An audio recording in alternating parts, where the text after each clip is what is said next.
Anybody that wants the candy, just help themselves. Okay, Touch them. roll call. Ms. Green? Yes. Ms. Gray? Mrs. Johnson? Here.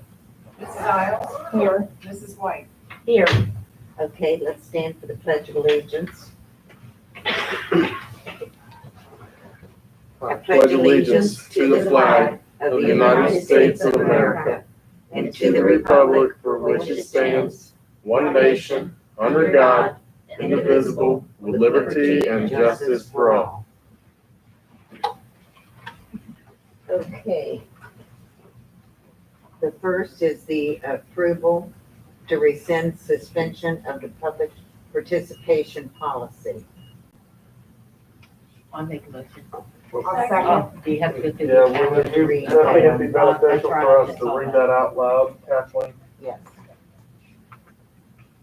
Whereas the Board of Education of the Fayetteville-Perry Local School District suspended its public participation policy as part of its precautions against the spread of the coronavirus, which also included holding virtual meetings. And whereas the board values the input of its community members and desires to facilitate communication from the community to the board, and whereas the Board of Education recognizes this must be done in a manner that reduces risk of spreading the coronavirus, and now therefore be it resolved by the Board of Education as follows. Section 1, the board hereby rescinds its suspension of public participation. Section 2, community members wishing to address the Board of Education may do so in person and must follow all health and safety protocols of the board while on its premises. Only one public participant will be permitted into the meeting room at a time. In accordance with board policy, each statement made by a participant shall be limited to 3 minutes duration, and the entire public participation portion of the meeting shall be no more than 30 minutes unless extended by a majority affirmative vote of the board. Only 10 total people shall be permitted to be present in the meeting room at one time.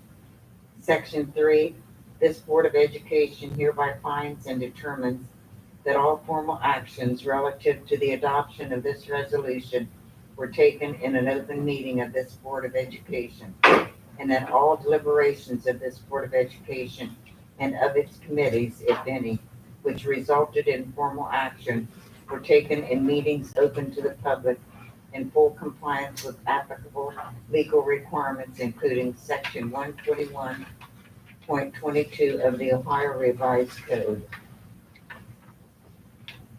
This resolution shall be in full force and effect from and immediately after its adoption. So, do we have a motion? I'll make a motion. I'll second.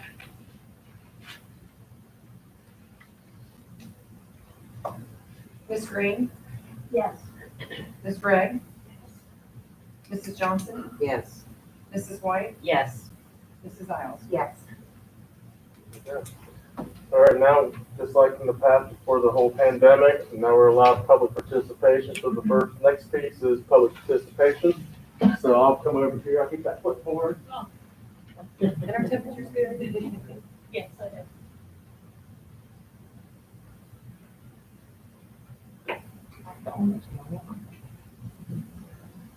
Am I the only one?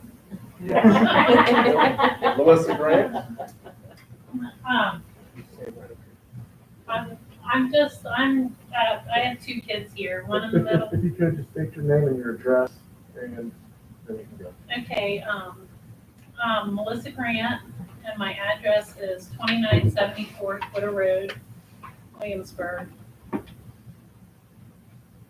And both of my kids are open enrollment here. I have one in the 7th and one in the 10th. Evan Grant and Grace Grant. And I kind of misunderstood. I'm more here to like observe. I just thought it was like an open meeting, you know, which is great, but just concerned like with everything that's going on, like everybody else is. mask mandates and everything, which I've been talking to Stephanie, and Stephanie met with a couple of you guys, so that's, And you're absolutely right. It's open to the public. You know, you didn't have to come up and speak, but I saw you wrote it down. But you're more than welcome to sit through all the public piece of it. You know, so. yeah, I'm just, I'm sure everybody, along with everybody else in the same boat, just, I don't know. My kid, I mean, we love it here, obviously. I mean, I drive my kids to school every day. It's not exactly convenient for us, but yeah, just. Well, I'm sorry to put you on the spot. No, and I'm not a very good speaker. You're fine. It's fine. Mr. Grant, so you're fine. You sit down and, Because like every concern I had, I know because me and Stephanie's been talking, she's got the same concerns I have, and, and I know, every other parent's in the same boat I am, so. no problem. Well, thank you. Thank you. You're more than welcome to Yeah. stay and listen to what we have to say. We appreciate it. Yes. Okay, next on the agenda is approval of meeting minutes of the regular meeting held August the 20th, 2020. Move. Second. Ms. Green, Yes. Ms. Ray, Yes. Mrs. Johnson, Yes. Mrs. Isles, Yes. Mrs. White. Yes. Okay, the financial report, approval of listing of bills. A and B, approval of investment finance report. Move. Second. Ms. Green, Yes. Ms. Ray, Yes. Mrs. Johnson, Yes. Mrs. White, Yes. Mrs. Isles. Yes.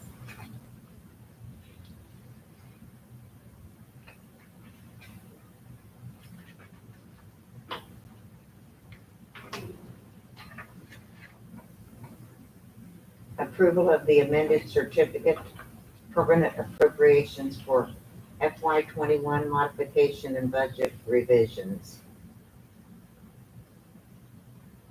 Do we have a motion? Move. I'll second. Mrs. White, Yes. Mrs. Isles, Yes. Mrs. Johnson, Yes. Ms. Green, Yes. and Ms. Ray. The treasurer's report. We've just been extremely busy, and mine is pretty brief, just that you've got the amended certificate. We start July 1, that's a temporary certificate. That's where you're certifying the funds to say that we have appropriations in place to spend, and then that becomes permanent once you start off your school year with student activities, and anytime there's revenues or transactions, then that goes to your county auditors. So that's what a certificate for an amended certificate with a permanent appropriation. So that's what you receive there. We've just been really, really busy. It's it's not any easier for, office, as I say, because you've got a lot of different paperwork and things that are coming through, and you're having to kind of look through and say, okay, how do we spend? Do we have the funds to spend? And you're trying to do everything you can to just be fiscally responsible. It really is. I can't believe the month is flying already, but if you guys have any questions, you're always welcome to stop by, email, call me, or anybody in our office with bills and things that you get, so. Okay. Next on the agenda is the superintendent's legislative report. Thank you, Mrs. Johnson. I just have several things I just kind of want to update you guys on. As many of you are aware, we received a waiver from the USDA for all students to receive free breakfast and lunch until December 31st, 2020. I know Mrs. Cindy Phillips, our food service supervisor, and staff are always looking to better our meals and always has the best interest in our students. And I truly do appreciate that of her and her staff. Next is, as many of you are aware of, we got a board approved last month.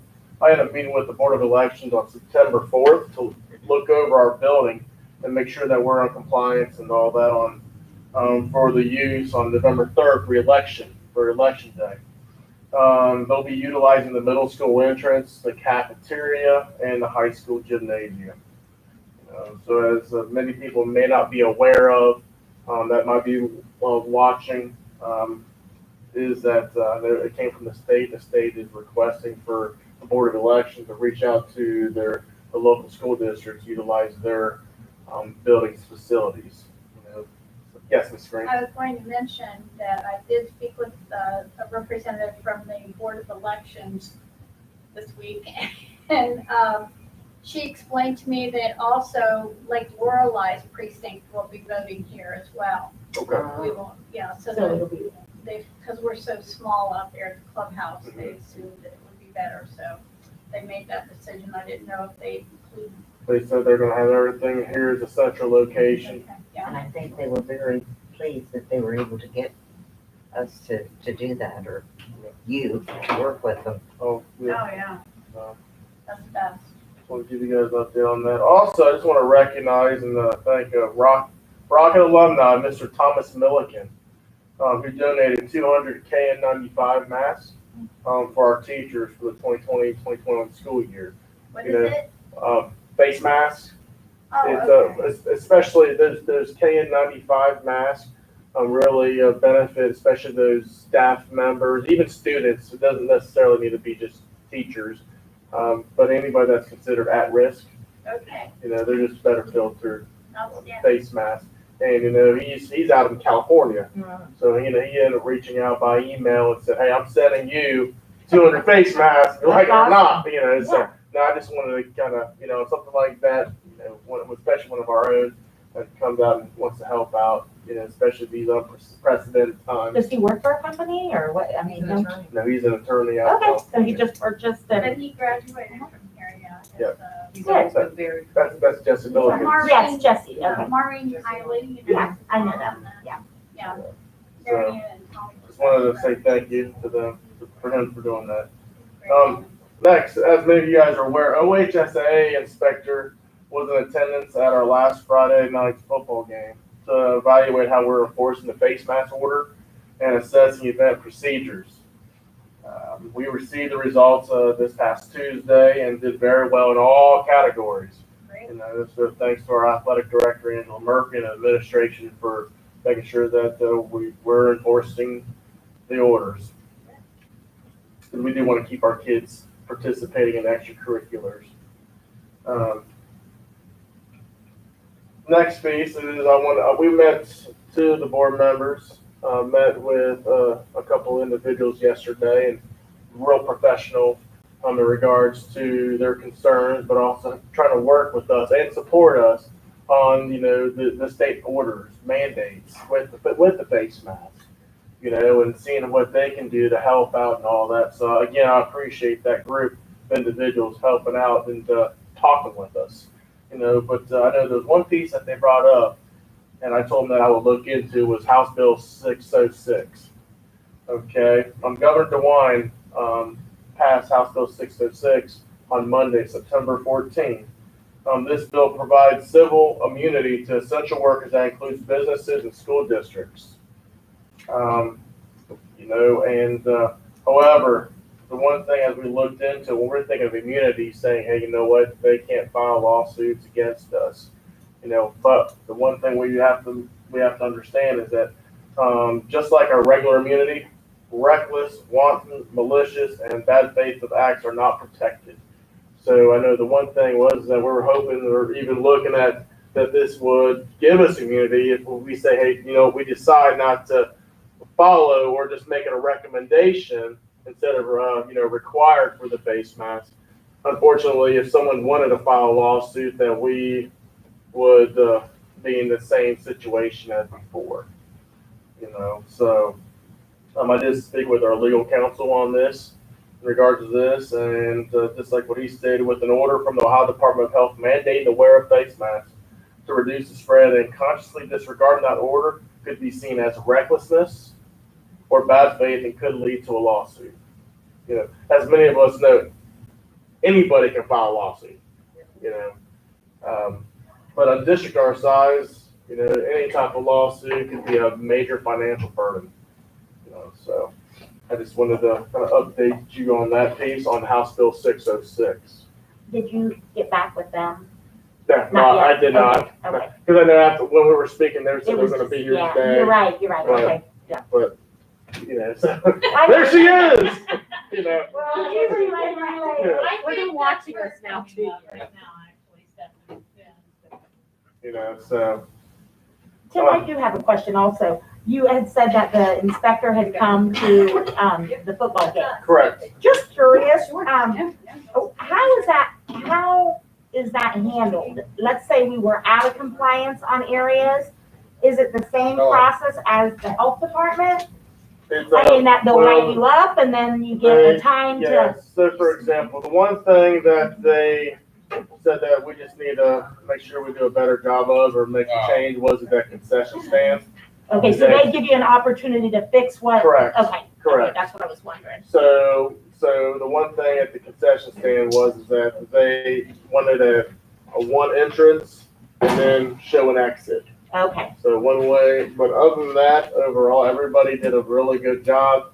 I think what big part of it is that it leaked out to where everybody knew about it. So they wanted it all to stay compliant so the kids can continue to right, participate in extracurriculars, you know, but that was the biggest thing. right. Do you know, I mean, has any schools been Yes. non-compliant, and what was the result of them being non-compliant? Well, warnings, Warnings, making okay. changes, and then going back and re-observing, Okay. assessing. And it was a great game. He was, Yes. That helped out You too. know me, yes, I'm a sport I fanatic. know. What are you gonna do? Bengals are getting ready to play. Get done I quick, could right? sneak We and can't watch it see on our my computer screen, you know. You know. So the last piece I wanted to touch base on is our rocker remote learning. You know, because we did after that the face mask mandate, and we expected it. Is that we had a large percentage of students that went on the rocker remote learning, the online. You know, I broke it down by building. We started out with elementary with 76 students, and today it's down to 72. I know there's a couple that are coming back next week, you know, but I didn't add that on just because, just like with anything else, educational opportunities out there. You know, until it's in the black and white on our end. So right now it's 72. Middle school started off with 37. Four of the students came back into the brick and mortar, so we're down to 33 students. The high school started with 48, and today they're at 41. The thing is that with high school, we see a lot more of that anyway, just due to their credit recovery. The one thing is that with our PEAK program, it's been implemented, just not being utilized on a full-time basis. I thought that once they committed to the online, that they weren't going to be able to transfer back. Correct. However, on our end, we want to outweigh the pros and the cons of that situation. And what it comes down to is that, yes, you know, we're having to pay for the program for that individual student. However, I'd rather than eat that for us to eat the cost than lose them going open enrolling to another school district, neighboring district, or going to a community school. Well, You know, to where it's going to cost, you know, a lot more money. What is the cost Having the for same And for us, it's $6,100 But But if it they, Total? makes for that sense. student, for that particular one For one student, for one student. student. If they correct. transfer out of the district. Right. Yeah. If they put on our remote, I think. Yes, we're- yes. On our what is remote, remote? it's about 1,000 to 1,100, varying on what grade level they're in. Okay. Per student. Correct. The younger levels, younger grade levels, they're only taking 3 or 4 classes. However, with junior high and high school, because a lot of them do play extracurriculars, you're taking 5 classes. You know, 4 or 5 classes, 5 classes for the high school. So, I mean, it's just costing us a bit more per kid. You know, so, So you do know, these parents But know yeah, that they have the option to come back? we're not pushing it out there. I mean, you know, that's the one thing. We don't want to just push, hey guys, you know, you don't like it, come on back. Because then also the thing is, it's on a case by case situation. And that's what we said. So Yeah. they're being approved to come back Correct. each individual Correct. situation. Yeah, and then also there's parents out there that is, you know what, we don't know for sure if this is going to work out for us. However, we want to try the brick and mortar, or you know what, we'll try the rocket remote learning. And then, you know, there's been parents that have stayed in communication with our building principal or myself. So that goes quite a long way. But however, there's also situations as, changing parents' jobs. We've had several of those that they're now not on first shift anymore. They're now on second shift. So it's on a case by case. And I guess even before the COVID-19 and they were given the option, a student that maybe just chooses to do this before any of this had happened, were they also able to come back if they? No, well, we didn't ever had rocket remote learning. Okay. Remote learning for anybody. It was. Gotcha. 'Cause Okay, here's the so, thing. right, So it was, we have over 200 plus kids that open enroll here. The reason isn't because of our virtual online program, it's because of the Right. environment in the brick and mortar. right. But now with everything going on, we didn't want to lose all those students, and so just like with all the other districts, we gave that option. Do any of the students go to homeschool, Correct, completely yeah. homeschool? This is there's students that are being home educated, Okay, that they have and to that follow doesn't through, include yeah. in these numbers? Correct, no, Okay. that is correct.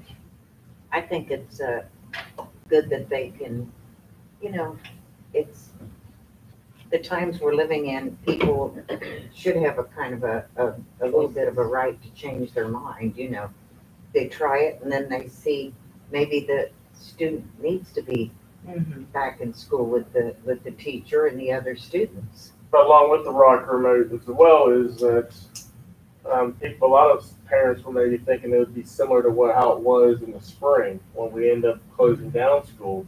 But then However, everybody it's was with the online classes, it's pretty rigor, and it's especially for a younger student to stay in front of a computer for a long amount of time, it is a challenge. So, and those are some of the reasons too. But just wanted to give you guys an update on that too. And what kind of,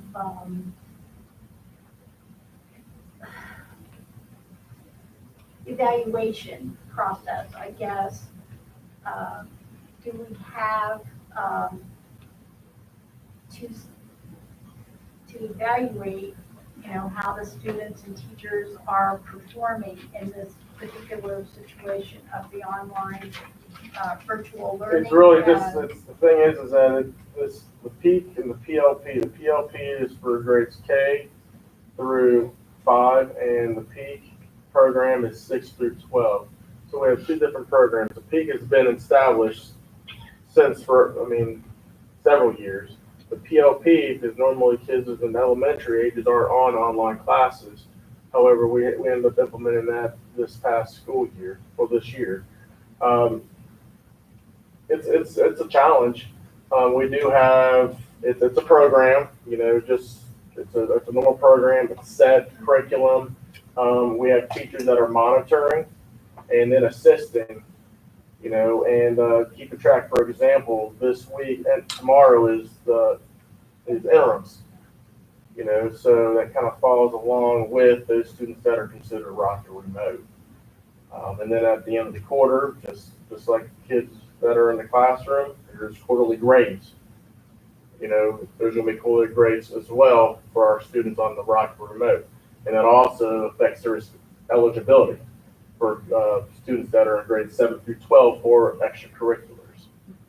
So really, it's a class, it's a program. They're just not in the building. Have you had any feedback from the teachers, to their principals or whatever, about how they've been managing to, deal with it? Or? Well, middle school and high school, again, the monitoring piece of it for the teachers, it's a bit new, because it is. Elementary, for sure, it's a new program, so they're just kind of learning on the fly. However, it's the program that's actually doing that's setting the pace, the classes. But with the teachers in that situation, it's just monitoring, making sure that the kids are staying on task. So it's a learning curve for sure, because they're typically educating students in the classroom. All right, thank you. I was just curious. I know before I was kind of giving my superintendent's report, Stephanie. Okay. in regards to, what we spoke about yesterday. So I just kind of, Okay. I'll say it again on House Bill 606 here. Oh, yes, please. Yes, so, we end up looking into it, stuff with my legal too. And I'll just kind of read what I have here. The bill provides civil immunity, as we discussed, the Essential Workers Act includes businesses and school districts. However, just like before, the regular immunity, reckless, wanton, malicious, or bad faith acts are not protected. So I asked a question. Well, let's say that Fayetteville Schools decides to not wear face masks or make it a recommendation, not a requirement. They said, well, that would fall under reckless. So I just wanted, I wanted to. Why is that? Because it's considered, it's Ohio Department of Health mandating of the wearing of the face mask. I don't know how that would be considered less Yeah, reckless if it's not a law. Yeah. The So big question- I just wanted to point that out to you, Stephanie. Thank you, I'm glad But that you. what I'll do is that, what we can do is, if you guys have anything to say, we can go back to public participation. You guys, you guys want to state anything? I have some questions. Yes, this is. Hi, I'm Jeremy Okay. Jeremy. So what I'll do here, I can't see everybody's name, but, I'll let you sign in here. Okay. We want to make sure we use the appropriate way.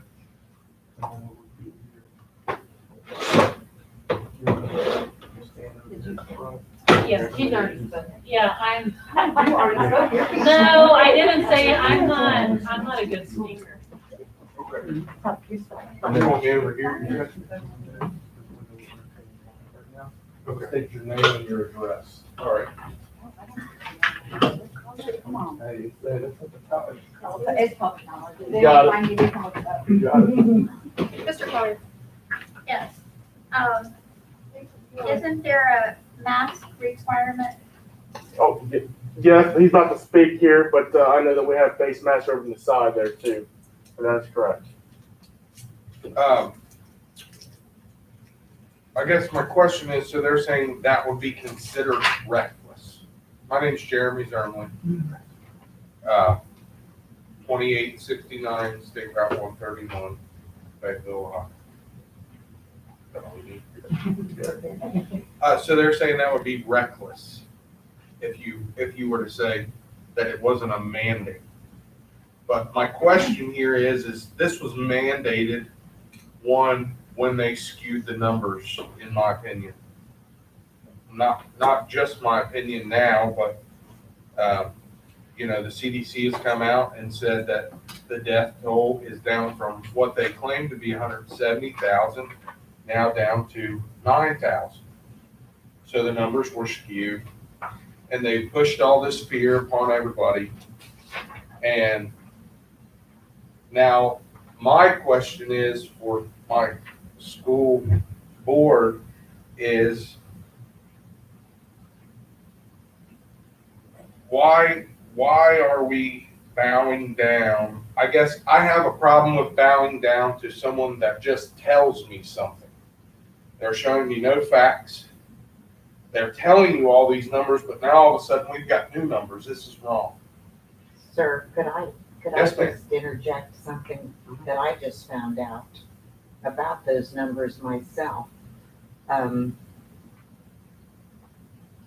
I traveled to Kentucky to a funeral. Now I can't remember if it was this past weekend or the weekend before, because I had 3 funerals in 3 days. But they had told me the same thing that the head of our health department here in Brown County had told me at a funeral on a Thursday, that if someone dies, and this is the same thing at the hospital, I've been told that too, Claremont Mercy. So I'm sure it's that way at every hospital and maybe with every county in the state of Ohio. If someone dies of a heart attack or old age or a broken neck, it's listed as COVID because they get money.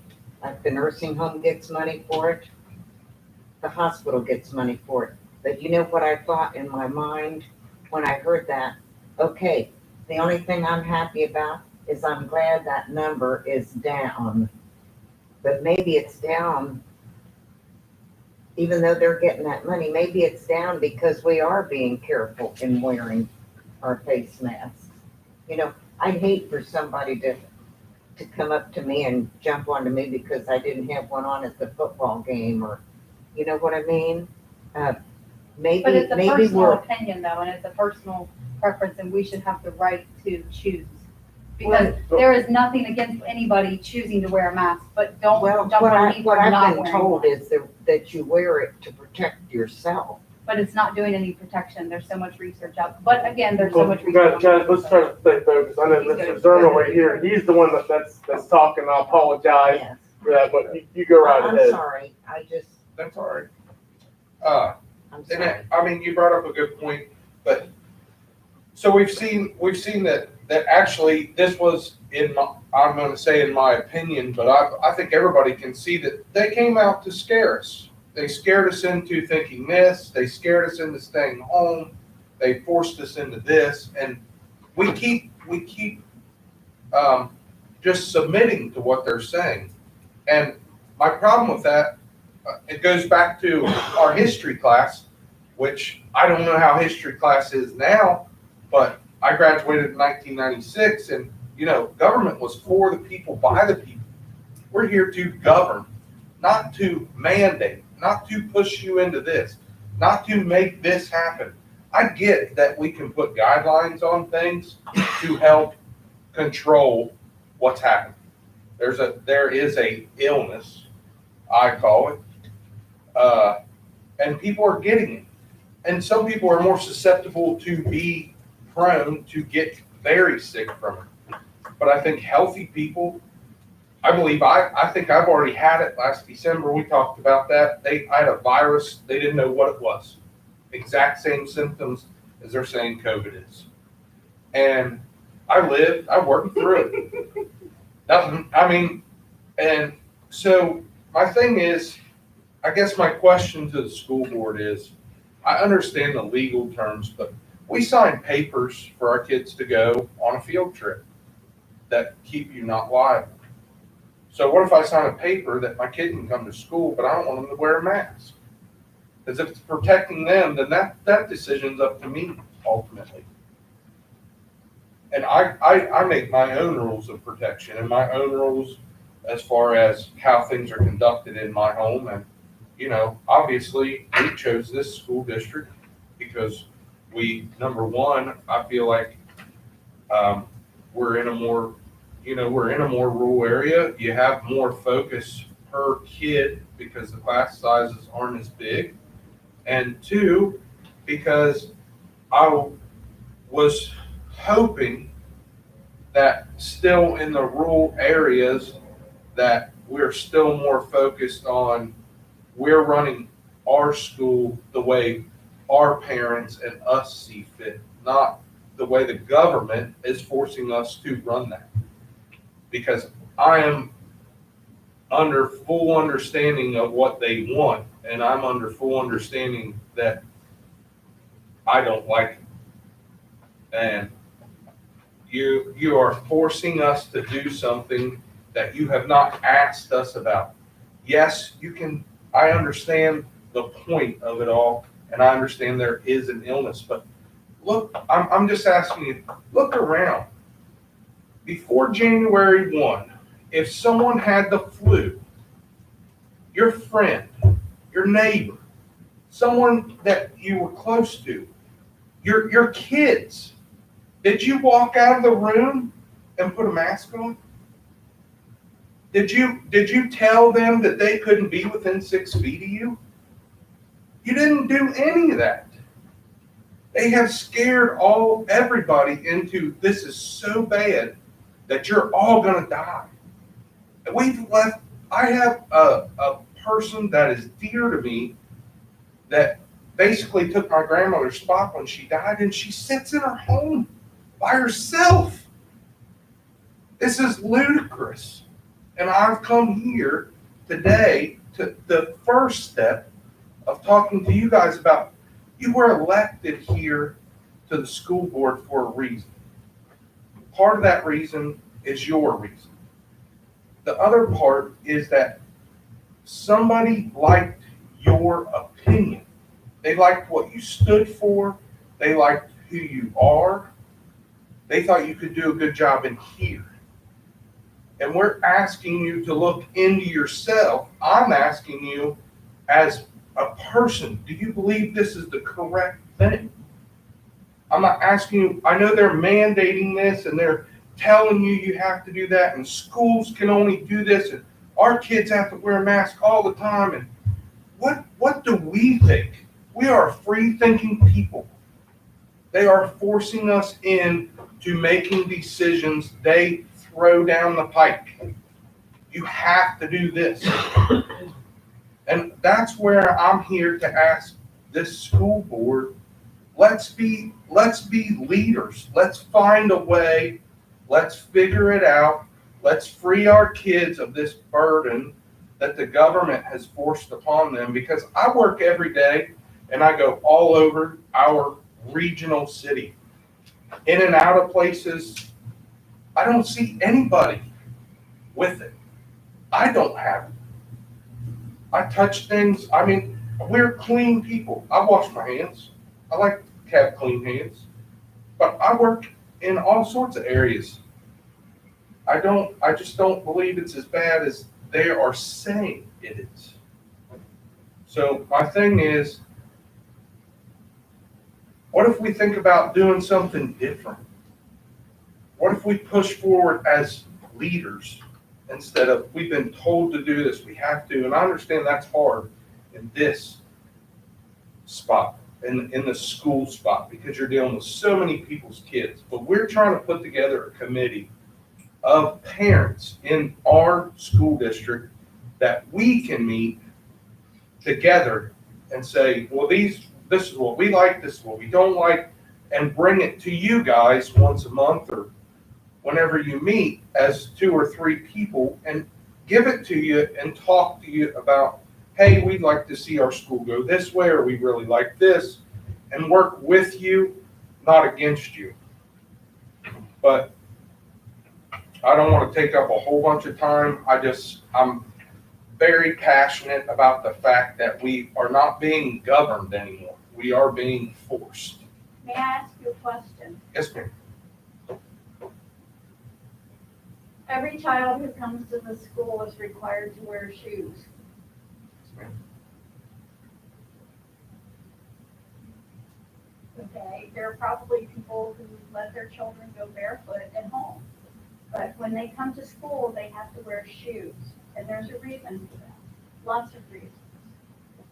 Same thing, you go into a restaurant, you can't get served unless you're wearing a shirt and shoes.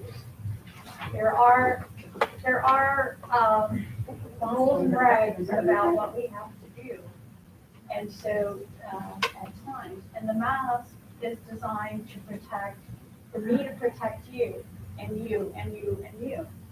That's the purpose of the mask. And I appreciate it when someone wears a mask and protects me from spit, basically. It's a spit guard. And it's to keep you from spitting on other people. And it's really what it is. So, And I'm just saying. I have a question. So why is there a mandate to wear shoes and a shirt? I don't know. I don't care. I wear them. I guess the only thing I would like to say is I appreciate your passion. I do. I appreciate that parents are willing to come and stand up and say what they feel is right for their kids. I like that. I'm a parent and I'm going to stand up if something's right for my kids. But when you say things like for us to bow down and things like that, I just want to set the record straight by saying that this entire board and administration, none of us have bowed to anything. We are elected officials, and it is our duty to uphold the policies and procedures that are given to us, some that are mandated from the state house. So I would just like to encourage you guys that if you're as passionate as you say you are, go get the people that are making these We're rules. working on We're that. working on it. And so that we can make better decisions here on the local level. And We I don't- get to change that. I didn't mean that bow down on you guys specifically. We, as a people of the United States of America, bow down to anything they tell us. And that is, I mean, that everybody can see that. I think if you look on what history as in you and I in school, they taught us history about, the March on Washington, the farmers all marched in 1976, the Spirit of 76 Tractors, since we're in a farming community, was made because they marched for their purpose. They went up and they changed something. Sure, And I wasn't saying I that just wanted rudely. to Please encourage don't you. take that way. you go and charge and march. We are go working wherever on you that. need to go, and just know that you're on the. And I understand we're in a difficult place because you guys are in a very difficult place because you're dealing with people's kids. And that's, when you have a collective group, you can't just go one way, but how, if there's an exception made for certain things, how can we not make an exception for this? Or, I'm not saying an exception, but why can't we sign a paper that omits our child from wearing a mask? Well, partly because your child wearing a mask isn't necessarily just for your child, it's for the child next to them. And that's what the information that we've been given. And just as passionate as you are in your case, you could leave and there could be someone standing there just as passionate for the opposition. And so it's not our job to say that you're wrong in any way. No, Not that. We're just. and I don't bound. disagree. If people want to do it, that's their choice. And I'm fine with that. But yet here I'm being persecuted for not doing it. And that's not right either. Because, that goes the other way. So this is just a start. I think this conversation we haven't had, we kind of just put this together, but,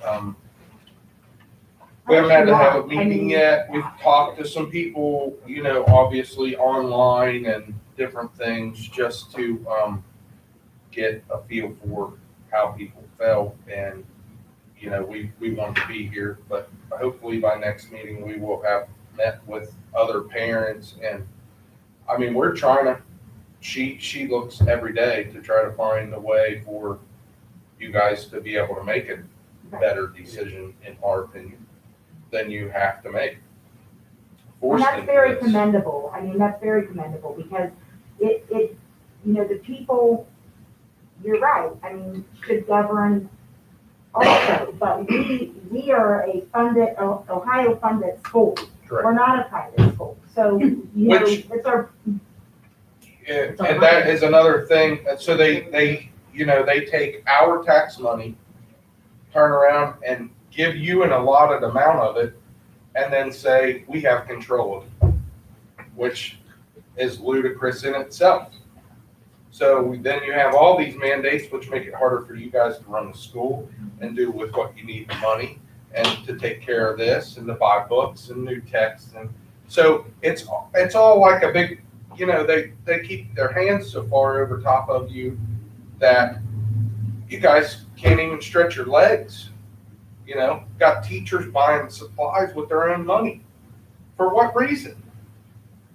Because they mandated you so hard to do, well, this, you have to have this and you have to have that and you got to do this. So that's where all the money went. So sorry, we can't help. But Mrs. Zimmer, I appreciate you coming and talking with us. Really do. Really do. And I know that the information that you've gathered, I know speaking.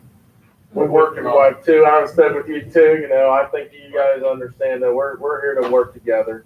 And, Yeah, we move forward. we want our kid to be in the school, learning. And I agree with you on that. Thank So- you. So, And I wasn't disagreeing with you at all. No, ma'am, I was just, And you're allowed to Happy to disagree. hear. That's the great thing about the best I was just thing about our happy to hear country. that number was lower than what we were hearing. Yes. And that's a good perspective to look at. Yeah. It's okay to know. I was shocked. Well, And I'm gonna tell you, I don't think there's enough people doing that anymore. They're so wrapped up in, number one, work, because we're worked to death anymore.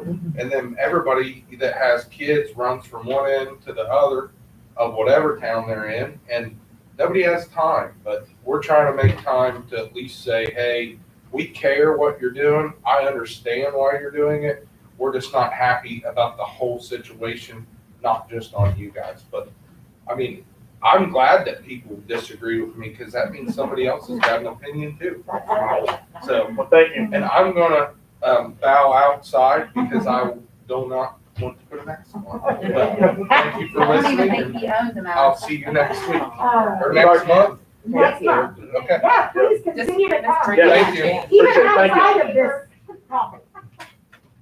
Thank you. Stephanie?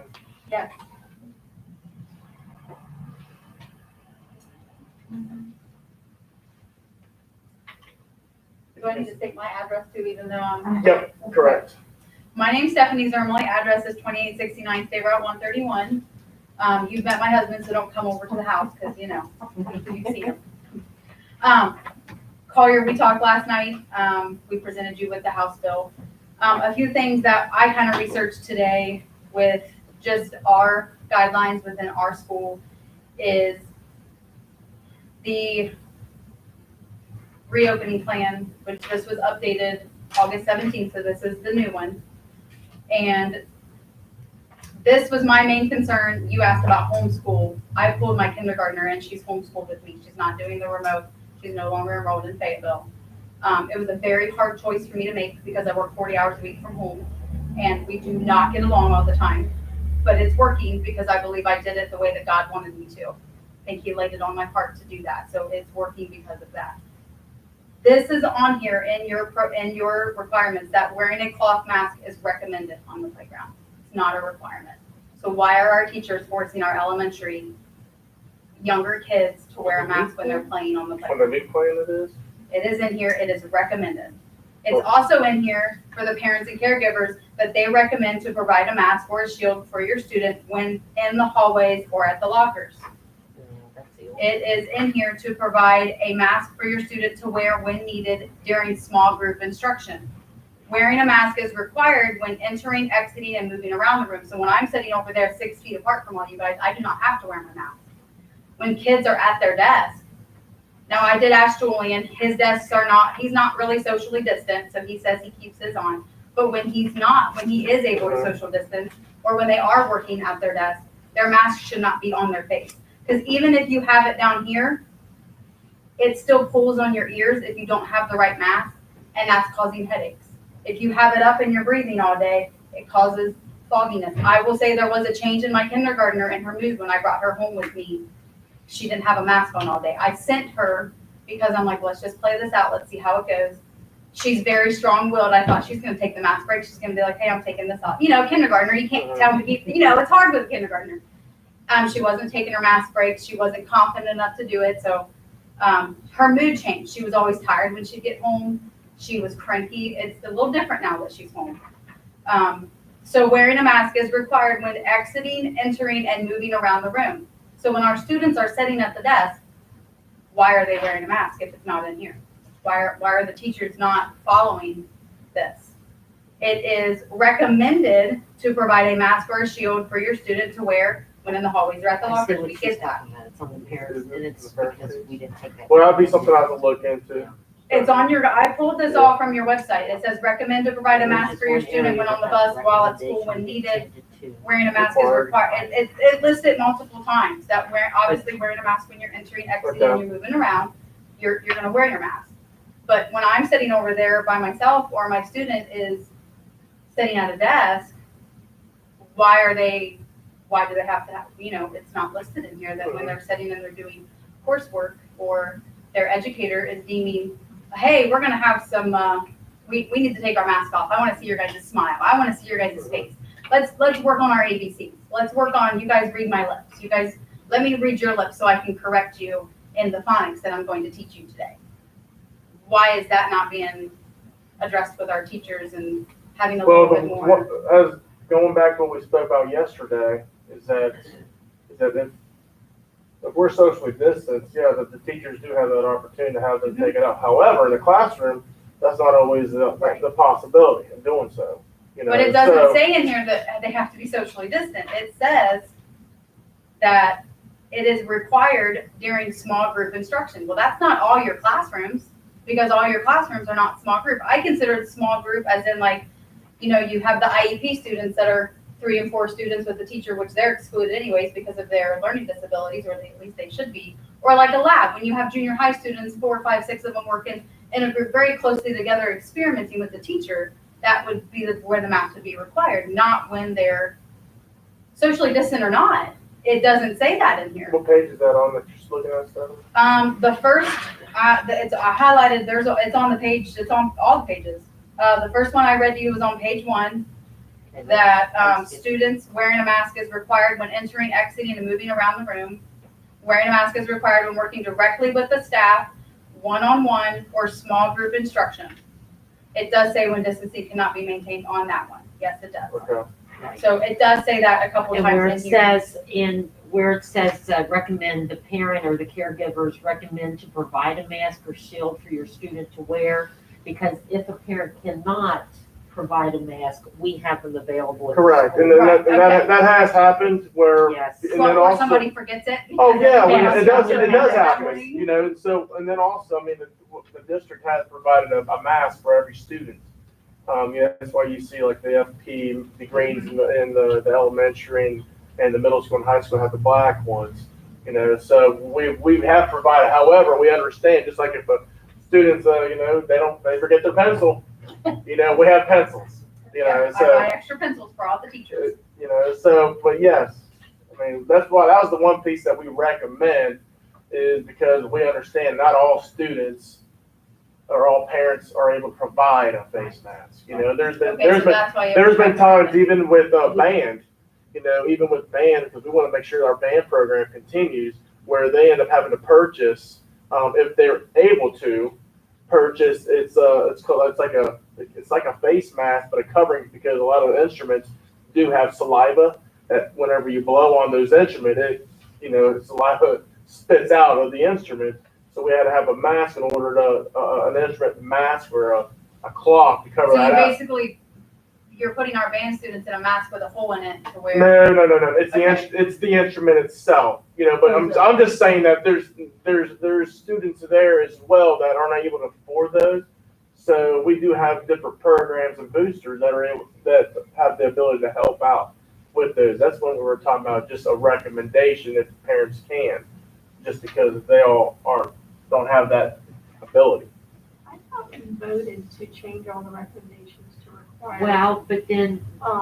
Well, that one that she further- pointed out was because if a parent can't provide it, they Right, don't. because we can't require that a parent buy it if they don't have the money. Right. So we had to Yes. recommend that they buy it. And then we would provide if needed.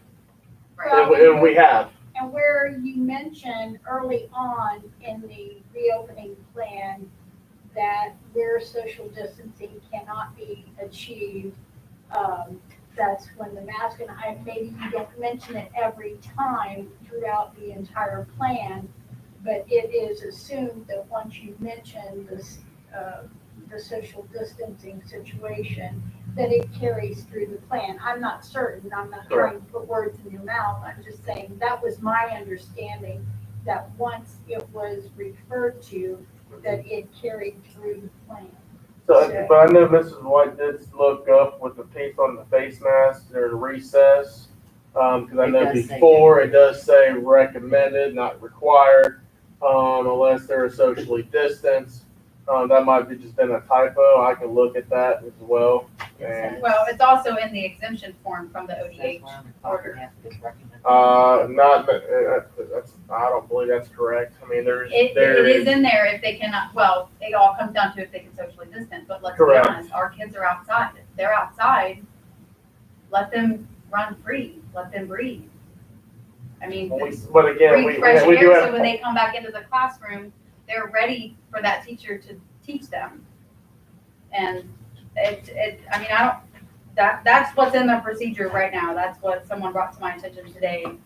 that it Thank was you for bringing it recommended. to our attention. I didn't bring it to your attention to change it. I brought it to your attention so people could use it to their advantage, and hopefully there's some parents that, which I know you guys don't want to hear that. I don't want to make your guys' life any harder than it is, because like my husband said, I can't imagine being in your guys' shoes, especially with the year you guys have been handed this year. But I feel like there should be some wiggle room there. I feel like there should be some exemptions that are made by us for us, because there's a lot of school districts around here that are not making their elementary students wear masks when they're on the playground, and they're letting them outside for different mask breaks to get fresh air without their masks, and they're not socially distancing. So, I mean, I get that there's a virus, and I get that you guys have mandates, but I just ask that our teachers maybe use a little bit more common sense and not be so scared of, you know, my views, because my husband talked, and I've done a lot of research. I've had a lot of conversations with Mr. Collier, and I just, my 8th grader would be home with me if that was his dad standing out there. So I think there's a lot of parents that feel the same way I do. They just don't have, like he said, the time or the effort to be able to come.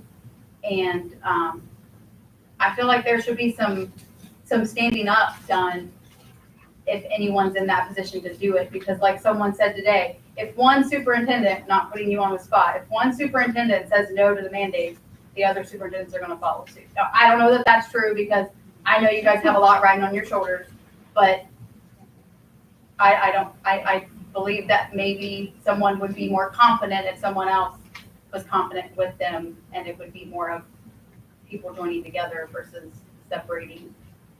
Stephanie, thank you for talking with us. And again, you know, our goal is, you know, as we're back in school, to continue to have public participation.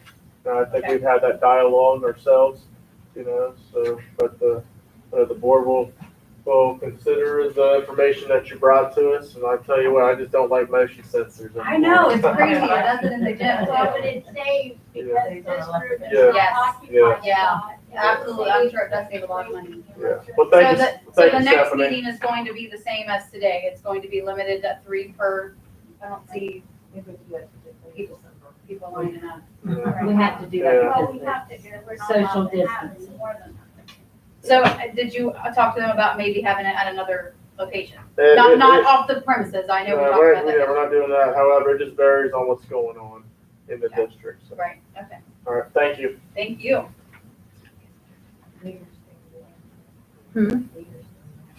I know, right? Always. All right, so we're going to, we're on 6. We're on 6. Okay, Southern Hills Career and Technical Center.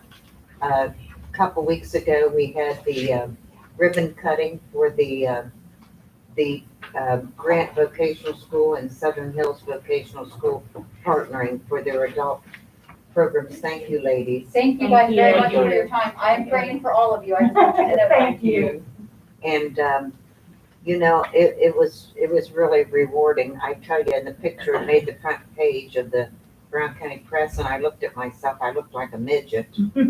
But You are. other than that, you know, it made me think, you know, so many times kids graduate from school and they don't really know what they want to do. But they've got an opportunity now to go back and you know, get some learning and maybe get a career that they're really interested in. And that's a great partnership between the two vocational schools, so. I did want to ask you something, Mr. Collier, during your report, but we kind of got, Sidetracked. And I wanted to apologize for, I I wanted apologize, Tim, but then I was glad the rest of you spoke up too, so. I wanted we're not supposed to to talk. ask you about the state report card changes that have, that are, you know, taking place, you know, what's going to be reported and how that's going to affect us, or where if you would take just a minute. to Yes, I explain can. that. I mean, for the most part, since the students that are on our Rock Remote Learning, they're on EMS are still considered our student. I mean, that's one of the major reasons why we did that. Yeah, I mean, that's not going to affect our funding at this point in time. And then also, when it comes to like state report card, Everything's rolling over from last year because since we didn't do any state testing in the spring due to the pandemic, they're just rolling everything over. And this year, for evaluations for teachers, they just won't have a student growth measure. An SGM is what they call that. Okay. So That's what I wanted to know, how is that gonna play out? correct. So I mean, on our end, we've always done it's called the Ohio Teacher Evaluation System. The 1.0 is now moving to OTES 2.0. They made some modifications to the program. So like this year, there won't be a growth measure. However, we're moving forward. We didn't necessarily have to change until next year. However, we wanted to move and make sure that, hey, let's test this out, and to give our teachers the opportunity to kind of learn this year rather than learning next year when it really counts. So when it comes to state report card, everything is rolling over from last year. There's not going to be a student growth measure. However, with the OTES 2.0, they really talk about having like short cycle assessments to really see student growth. And as of right now, our buildings, our elementary, middle school are working on map testing. They do that 3 times a year. So Thank hopefully you, that answers your question. thank you, yes, it does. Yeah. Okay, great. Okay, next on the agenda is old business, any old business? No, ma'am. Okay, other? Nope. Nope. Executive session. To consider employment, discipline, compensation of public employees, and to consider matters required to be kept confidential by federal law or regulations or state statutes. Move. Second. Is that Mrs. Allen? Yes. Ms. Green? Yes. Ms. Ray? Yes. Mrs. Johnson? Yes. Mrs. White? Yes. And Mrs. Isles? Okay, time then, like 7:01. If there's 1 second here, I'll have Mr. Stewart take us off.